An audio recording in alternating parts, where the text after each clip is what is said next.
بسم اللہ الرحمن الرحیم۔ السلام علیکم دوست، وائس چینل میں خوش آمدید۔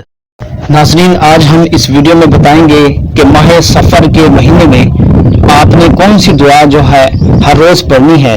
وہ ہر روز جو دعا ہے وہ پڑھیں گے تو اس کے کیا فوائد ہیں، کیا ثمرات ہوں گے، کیا برکات ہوں گی، اس ویڈیو میں سماعت کیجیے گا، کیونکہ یہ جو دعا ہے سفر کے مہینے میں، ماہ سفر میں آپ ہر روز پڑھیں گے تو اس کا فائدہ یہ ہوگا کہ تمام مصیبتوں سے، بلاؤں سے، پریشانیوں سے، تمام آفات سے اللہ تعالیٰ آپ کو بچائے گا اور تمام جو سال ہے وہ محفوظ اور مامون بھی رہیں گے۔ تو دعا ملاحظہ کیجیے گا، کیونکہ دعا تھوڑی سی بڑی ہے اور تقریباً 9 لائنوں پر مشتمل ہے یہ دعا۔ تو آپ نے اس دعا کو خود پڑھنا ہے اور اس کو دھیان سے بھی پڑھنا ہے، کیونکہ بہت باریک لکھا ہوا ہے۔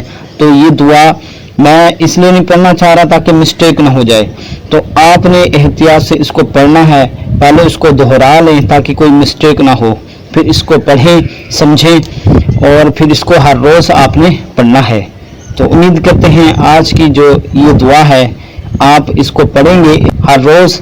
امید ہے کہ آپ اس دعا کو ہر روز پڑھیں گے اور مجھے اپنی دعا میں یاد رکھیں گے۔ ویڈیو لائک کر دیں، صدقہ جاریہ سمجھ کر اس دعا کو آگے شیئر کر دیں۔ دوست وہ اس چینل سے جڑے رہیں، تب تک کے لیے فی امان اللہ، اللہ حافظ۔